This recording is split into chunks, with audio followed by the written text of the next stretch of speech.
Hi ಎಲ್ಲರಿಗೂ ನಮಸ್ಕಾರ.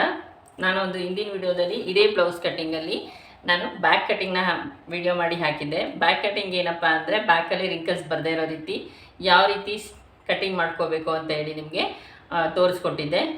ಈಗ ಅದೇ ಪಾರ್ಟಲ್ಲಿ ಫ್ರಂಟ್ನ ಕಟ್ ಮಾಡಿ ತೋರಿಸ್ತಾ ಇದ್ದೀನಿ. ಇದು ಕೂಡ ಅಷ್ಟೇ, ಪೂರ್ತಿಯಾಗಿ ವಿಡಿಯೋ ನೋಡಿ ನಿಮಗೆ ಅರ್ಥ ಆಗುತ್ತೆ. ಸ್ವಲ್ಪ ನೋಡಿದ್ರೆ ಖಂಡಿತ ಅರ್ಥ ಆಗಲ್ಲ, ಅದಕ್ಕೋಸ್ಕರನೇ ಹೇಳ್ತಾ ಇದ್ದೀನಿ ಪೂರ್ತಿಯಾಗಿ ವಿಡಿಯೋ ನೋಡಿ. ಈಗ ನಾನು ಫ್ರಂಟ್ ಕಟ್ಟಿಂಗ್ನ ಮಾಡ್ತಾ ಇದ್ದೀನಿ. ಫ್ರಂಟ್ ಮೆಷರ್ಮೆಂಟು ಕೂಡ ಸೇಮೇ ಇದೆ, ಬ್ಯಾಕ್ ಏನು ಕಟ್ಟಿಂಗ್ ಮಾಡಿರ್ತೀವಿ ಅದೇ ಸೇಮ್ ಇರುತ್ತೆ. ಜಸ್ಟ್ ನಾನು ಈಗ ಅದನ್ನು ಮೆಷರ್ಮೆಂಟ್ ತೊಗೊಂಡು ಕಟ್ ಮಾಡಿ ತೋರಿಸ್ತೀನಿ. ಮೇಯ್ನ್ ಏನಪ್ಪ ಅಂದರೆ ಹಾರ್ಮೋನ್ಸಿನ ಹಾರ್ಮೋನ್ಸ್ ರೌಂಡಿಗೋಸ್ಕರ ನಾನು ಬಾಡಿ ಪಾರ್ಟ್ನ ಕಟ್ ಮಾಡಿ ತೋರಿಸ್ತಾ ಇರೋದು. ಈಗ ನಮಗೆ ಫ್ರಂಟ್ ಹುಕ್ ಆಗಿರೋದ್ರಿಂದ ಈ ರೀತಿಯಾಗಿ ಹುಕ್ಕಿನ ಕಡೆ ಇದು ಓಪನನ್ನು ನಮ್ಮ ಕಡೆ ಮಾಡಿ ಇಟ್ಕೊಂಡಿದ್ದೀನಿ. ಈಗ ಇದಕ್ಕೆ ನಾವು ಈ ರೀತಿಯಾಗಿ ಮಾರ್ಕ್ ಮಾಡ್ಕೊಳ್ಳೋಣ ಸ್ಟ್ರೈಟಾಗಿ.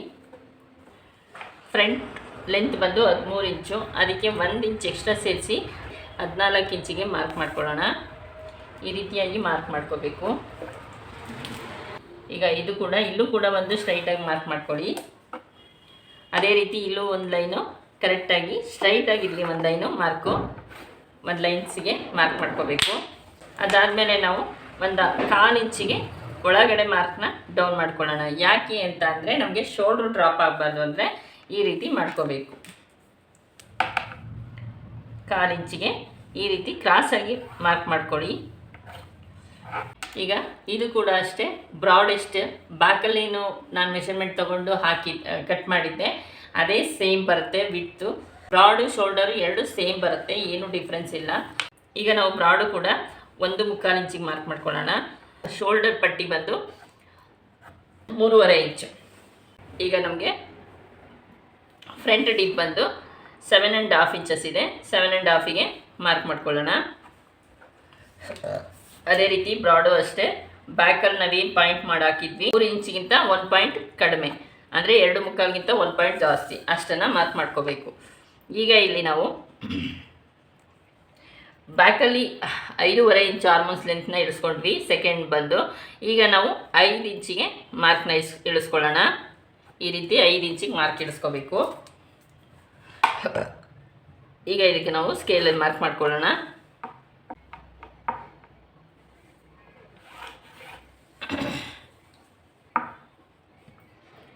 ಅದೇ ರೀತಿ ಇಲ್ಲೂ ಕೂಡ ಮಾರ್ಕ್ನ ಮಾಡ್ಕೋಬೇಕು. ರೌಂಡ್ ಶೇಪಿಗೆ ಫ್ರಂಟ್ ಡೀಪಿಗೆ ಮಾರ್ಕ್ನ ಮಾಡ್ಕೊಳ್ಳಿ.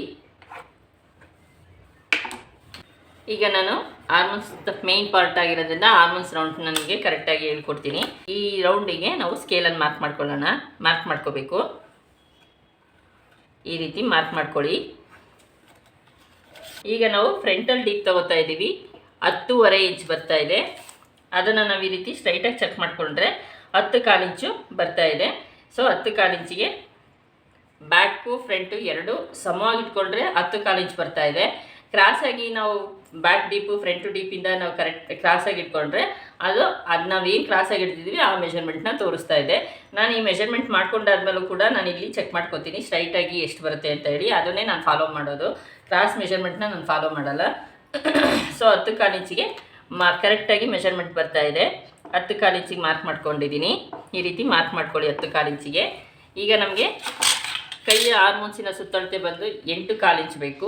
8.25 ಇಂಚ್ಗಿಂತ ಕಡಿಮೆ ಬೇಕು. ಯಾಕೆ ಅಂದರೆ ನಾವು ಬ್ಯಾಕಲ್ಲಿ ಜಾಸ್ತಿ ತೊಗೊಂಡಿದ್ದೀವಿ, ಹಾಗಾಗಿ ಫ್ರಂಟ್ ಕಡಿಮೆ ಇರಬೇಕು.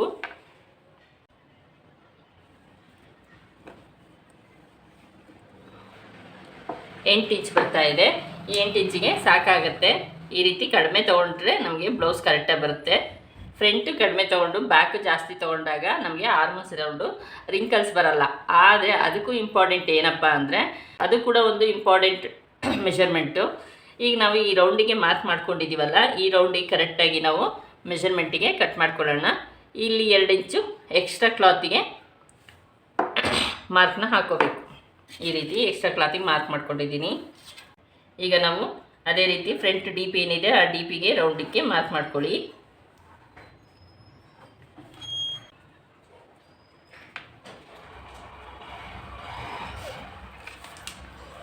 ನಾವು ಬೈಂಡಿಂಗ್ ಪಟ್ಟಿಗೆ ಬೈಂಡಿಂಗ್ ಪಟ್ಟಿ ಕ್ರಾಸಿಗೆ 1.25 ಇಂಚು ಮೇಲೆ ತೊಗೋಬೇಕು. ಆ ರೀತಿ ತೊಗೊಂಡಿದ್ದೀನಿ ನಾನು. ಎಲ್ಲ ವಿಡಿಯೋದಲ್ಲೂ ಹೇಳ್ತಾ ಇರ್ತೀನಿ, ಈ ರೀತಿ ಆ ಮೇಲಕ್ಕೆ ತೊಗೊಳ್ಳಿ, 1.5 ಇಂಚು ಕರೆಕ್ಟಾಗಿ ತೊಗೊಳ್ಳಿ ಅಂತ ಹೇಳ್ತಾ ಇರ್ತೀನಿ. ಸೊ ಈ ರೀತಿ 1.5 ಇಂಚ್ ತೊಗೊಂಡ್ರೆ ಸಾಕು. ಈಗ ನಾವು ಸೆಂಟ್ರಿನ ಡಾಟ್ಗಳಿಗೆ ಮಾರ್ಕ್ ಮಾಡ್ಕೊಳ್ಳೋಣ. ಈ ರೀತಿ ಸೆಂಟ್ರ್ ಪಾಯಿಂಟಿಗೆ ಮೆಜರ್ಮೆಂಟ್ನ ಎಷ್ಟು ಇಂಚಿಗೆ ಇಟ್ಕೋಬೇಕು, 10.5 ಇಂಚಿಗೆ ಮಾರ್ಕ್ ಮಾಡ್ಕೊಳ್ಳಿ. ಈ ಥರ ಪಾಯಿಂಟಿಗೆ ಮಾರ್ಕ್ ಮಾಡ್ಕೊಳ್ಳಿ. ಈಗ ಇದಕ್ಕೂ ಕೂಡ ಸ್ಟ್ರೈಟಾಗಿ ಮಾರ್ಕ್ ಮಾಡ್ಕೋಬೇಕು.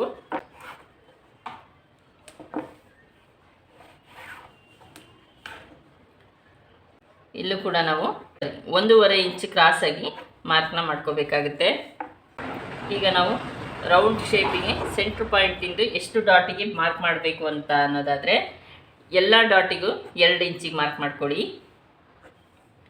ಈ ರೀತಿ ಡಾಟಿಗೆ 2 ಇಂಚಿಗೆ ಮಾರ್ಕ್ ಮಾಡ್ಕೋಬೇಕು. ಇಲ್ಲಿ ಮಾತ್ರ 1/4 ಇಂಚಿಗೆ ಮಾರ್ಕ್ ಮಾಡ್ಕೊಳ್ಳಿ. ಇವರ ಲೆಂತಿಗೆ 1/4 ಇಂಚಿಗೆ ಮಾರ್ಕ್ ಮಾಡ್ಕೋಬೇಕು. ಸೈಡ್ ಡಾಟ್ ಅಂದರೆ ಸೈಡಿಗೆ ನಾವು ಎಷ್ಟು ಬಿಡಬೇಕಾಗತ್ತೆ, 1/4 ಇಂಚು. ಇಲ್ಲೂ ಕೂಡ 1/4 ಇಂಚು. ಈ 1/4 ಇಂಚಿಗೆ ಡಾಟಿನ ಪಾಯಿಂಟಿಗೆ ಮಾರ್ಕ್ನ ಮಾಡ್ಕೋಬೇಕು. ಈ ರೀತಿ ಮಾರ್ಕ್ನ ಮಾಡ್ಕೊಳ್ಳಿ. ಈಗ ನಾನು ಇದಿಷ್ಟು ಕಟ್ ಮಾಡ್ಕೊತಾ ಇದ್ದೀನಿ.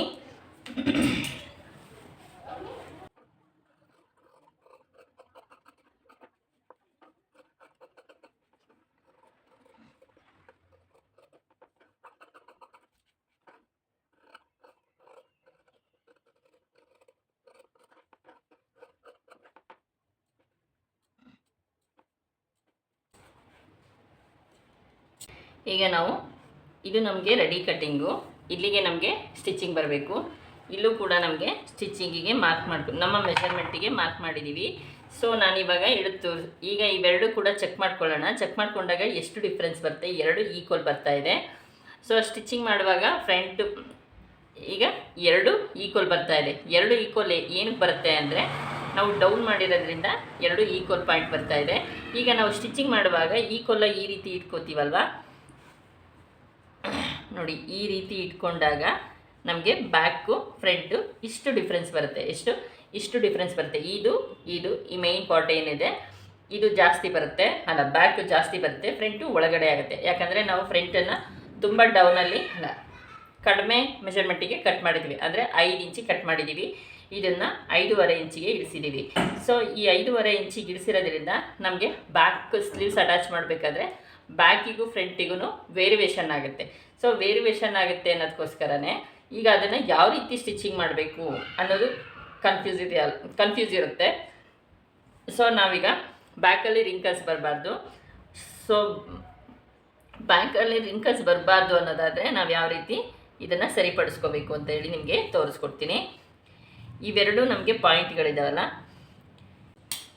ಈ ರೀತಿ ಎರಡಕ್ಕೂ ಚಟ್ಕ ಮಾಡ್ಕೊಳ್ಳಿ. ಅದೇ ರೀತಿ ಇದು ಕೂಡ ಚಟ್ಕ ಮಾಡ್ಕೊಳ್ಳಿ. ನೀವು ಎಲ್ಲ ಸ್ಲೀವ್ಸ್ ಏನಿದೆ, ಸ್ಟಿಚಿಂಗ್ ಏನಿದೆ ಎಲ್ಲ ಪ್ರೋಸೆಸ್ಸು ಮಾಡ್ಕೊಳ್ಳಿ. ಈ ಎಲ್ಲ ಪ್ರೋಸೆಸ್ಸು ಮಾಡಿಕೊಂಡಾಗ ನಿಮಗೆ ಸ್ಲೀವ್ಸು ಇಷ್ಟು ಡಿಫ್ರೆನ್ಸ್ ಬರುತ್ತೆ. ಈಗ ನೋಡಿ, ಈ ಪಾಯಿಂಟ್ ಚಟ್ಕದ್ದು ಈ ಪಾಯಿಂಟ್ ಚಿಟ್ಕಕ್ಕೂ ಎಷ್ಟು ಡಿಫ್ರೆನ್ಸ್ ಬರ್ತಿದೆ ಅಂತ ಹೇಳಿ ಈ ಥರ ಪಾಯಿಂಟ್ಗಳು ಡಿಫ್ರೆನ್ಸ್ ಬರುತ್ತೆ.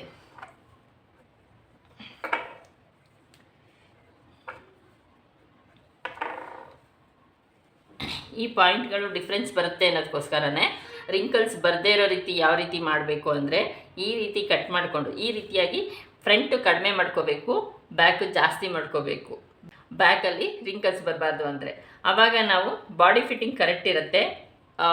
ಸಮ್ ಟೈಮ್ ಅವ್ರದ್ದು ಬಾಡಿ ಮೆಷರ್ಮೆಂಟ್ ಚೇಂಜ್ ಇರುತ್ತೆ ಅನ್ನೋದಕ್ಕೋಸ್ಕರ ಈ ಥರ ಪ್ರಾಬ್ಲಮ್ ಆಗುತ್ತೆ. ಕೆಲವರು ಸಣ್ಣ ಇದ್ದರೆ, ಸೊ ಸಣ್ಣ ಇದ್ದಾಗ ನಮಗೆ ರಿಂಕಲ್ಸ್ ಬರಬಾರ್ದು ಅಂತ ಕೇಳ್ತಾರೆ. ಅದಕ್ಕೆ ನಾವು ಏನು ಮಾಡಬೇಕಾಗುತ್ತೆ, ಈ ರೀತಿ ಕರೆಕ್ಟಾಗಿ ನಾವು ಕಟ್ ಮಾಡಿಕೊಂಡು ಈ 2 ಪಾಯಿಂಟ್ ಏನಿದೆ ಇವೆರಡನ್ನೂ ನಾವು ಸೆಂಟ್ರ್ ಮಾಡ್ಕೋಬೇಕು. ಈ ರೀತಿಯಾಗಿ ಕರೆಕ್ಟಾಗಿ ಸೆಂಟ್ರ್ ಮಾಡಿಕೊಂಡು ಈ ಡಾಟ್ ಪಾಯಿಂಟು ಎರಡು ನಮಗೆ ಕರೆಕ್ಟಾಗಿ ಸಿಗಬೇಕು. ಈ ಡಾಟು ಎರಡು ಕರೆಕ್ಟಾಗಿ ಸಿಕ್ಕಿ ಈ ರೀತಿಯಾಗಿ ಚಟ್ಕ ಹೊಡ್ಕೋಬೇಕು. ಈಗ ಫ್ರಂಟಲ್ಲಿ ಹೊರಗಡೆ ಬಂತು, ಬ್ಯಾಕಲ್ಲಿ ಒಳಗಡೆ ಬಂತು. ಆವಾಗ ನಮಗೆ ಬ್ಯಾಕು ಫಿಟ್ಟಿಂಗ್ ಕೂರುತ್ತೆ. ನಾವು ಜಾಸ್ತಿ ರೌಂಡ್ ಶೇಪ್ನ ತೆಗೆದಿರೋದ್ರಿಂದ ಬ್ಯಾಕ್ ಅವ್ರಿಗೆ ರಿಂಕಲ್ಸ್ ಬರಲ್ಲ. ಅದ್ರ ಜೊತೆಗೆ ಅವರಿಗೆ ಬಾಡಿ ಫಿಟ್ಟಿಂಗ್ ಕೂಡ ಕರೆಕ್ಟಾಗಿ ಬರುತ್ತೆ. ಆವಾಗ ನಮಗೆ ಬ್ಯಾಕು ನೀಟಾಗಿ ಬರುತ್ತೆ ಅಂತ ಅನಿಸುತ್ತೆ. ಬ್ಯಾಕು ನೀಟಾಗಿ ಬರುತ್ತೆ.